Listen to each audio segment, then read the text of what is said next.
روسیه ورود و خروج مهاجران را آسان می‌کند.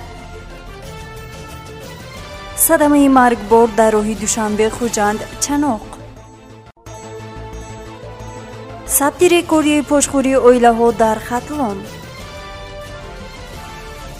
میان تاجیکستان و ازبکستان خط سیری نوی اتوبوس‌ها باز می‌شوند. تاشکند و طالبان در ترمیز ساختمان خط برق و راه آهن را بررسی می‌کنند. باران و برف هوای تاجیکستان روزهای استراحت حیرت انگیز می‌شود. با شرح بیشتر این خبر و رویدادها با شما هستم مرتبه رحمان و سلام. وزارت کارهای داخلی روسیه ترتیب شفافی ورود و خروج مهاجران را به کشور راه اندازی می‌کند. خبر داده است وزارت امور خارجه روسیه لاوروف قید نمود که نوآوری‌ها برای تامین شفافیت خود اکثری روند مهاجرت پیش بینی شدند. همچنین رهبر وزارت امور خارجه روسیه گفت که مسئله راه اندازی قاعده‌های نوی ورود چند ماه طول می‌کشد. ما منفعت داریم که تجارت خود را راحت احساس کند و البته دستگیری در بخش روادید باید جزء جالبیت سرمایه گذاری باشد، افزود لاوروف. این تدبیر در رابطه با وضع همگیری تهیه می شود.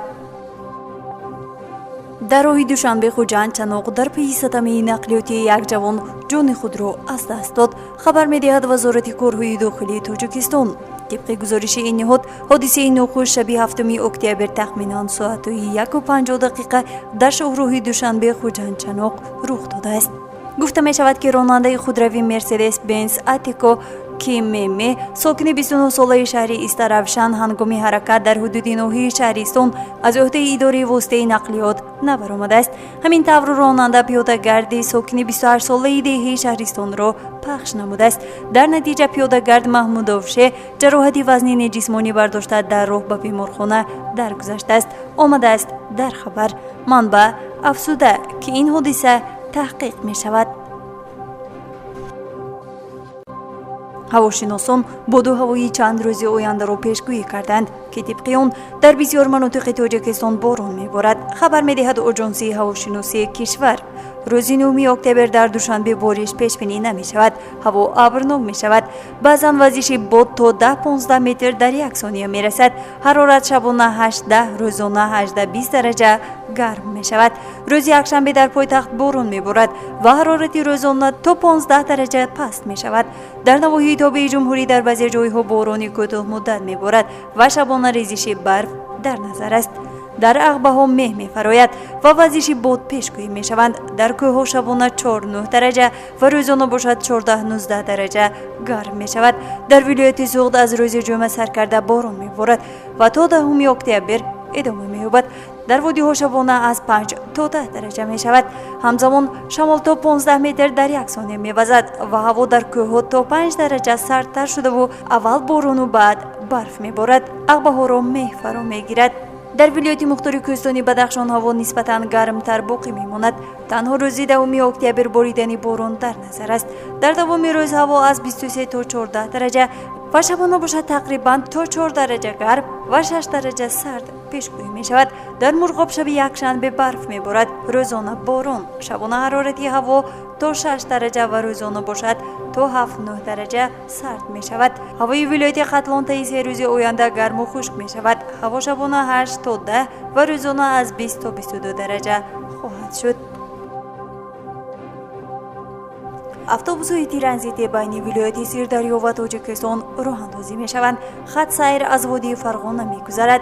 در این باره نامزد به پرزیدنتی از حزب لیبرال دموکراتی ازبکستان پرزیدنت کنونی این کشور شوکت میرزیویف خبر داده است. می‌نویسد دفتر مطبوعاتی ریاست جمهور.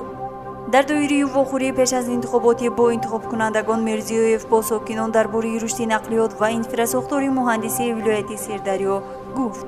با گفته او تعمیر و ساختمان راههای ماشینگرد اینچنین راه اندازی خط سیرهای نو در نظر است.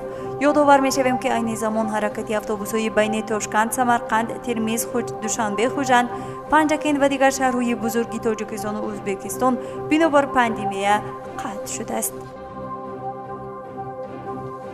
تاشکند و کابل برای گذرانیدن مذاکرات مشترک در ترمیز ازبکستان که هم مرز با افغانستان است به موافقه رسیدند. خبر می‌دهد خدمات مطبوعاتی وزارت امور خارجه ازبکستان توافق درباره این ملاقات روز پنجشنبه در جریان سفر کوری رهبری وزارت کارهای خارجه ازبکستان عبدالعزیز کامیلوف به پایتخت افغانستان حاصل شده است.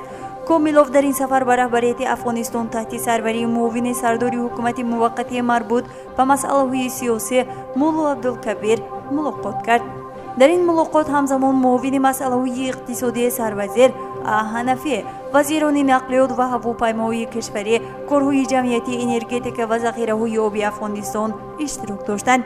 دیدار علیحده کامیلوف همزمان با وزیر کارهای خارجه حکومت طالبان مولوی امیرخان متقی صورت گرفت. بنا به اطلاع وزارت امور خارجه ازبکستان موضوع مذاکرات آینده در ترمز مسائل تجاری و اقتصادی از جمله اجرای طرح‌های ساختمانی خط‌های برق و راه آهن خواهد بود. جانب طالبان از کمک‌های پرزیدنت ازبکستان اظهار تشکر کرده خواستند که برای بازگشایی صورتحساب‌های افغانستان در خارج از جامعه جهانی دعوت کنند. بنا به اطلاع وزارت نماینده طالبان قطعاً اظهار داشت که هیچگاه به امنیت ازبکستانی برادر از قلمروی افغانستان تهدید نخواهد شد. ریاست اسناد حالت شهروندی ولایت ختلان خبر داده است که در ظرف 9 ماه در ولایت 2361 عائله عقد نکاح خود را بکار کرد که نسبت به همین دوره سال گذشته 591 حالت زیادتر بوده است. اطلاع داده است روزنامه فرج. با اطلاع منبع از شماره عائله‌های جدا شده 1860 حالت آن با قراری سود، 499 عائله با رازیگی همسرانی که فرزندان عمومی نابالغ نداشتند و 2 حالت دیگر با عریضه یکی از همسران بکار شده است. همزمان این نهاد دولتی قید نموده است که بعد از جدا شدن 2361 عائله در ولایت 2516 کودک از تربیت یکی از والدان خود محروم شده است. اینچنین از این شمار 104 کودک در تربیت پدر و باقی در تربیت مادران ماندند. این هم در حالی است که با گفته من بعد در شهر و ناحیه‌های قبادیان، بلخی، کوشانیان، جامع، دوستی، فرخار، همدانی، جیهون، بختر، پنج، شهر توس، لیوکند، ناصر خسرو، مومن‌آباد، واسع، کولاب، خراسان، خاولنگ، شمس‌الدین شاهین، بلجوان و تیمور ملیک جداشوی عائله‌ها از 1 تا 75 حالت افزایش یافته است. در همین حال طبق اطلاع این نهاد دولتی در شهر و ناحیه‌های یاوان، نارک و تنقره پاشخوری عائله‌ها کم گردیده در ناحیه وخش چون پیشتر معتدل است.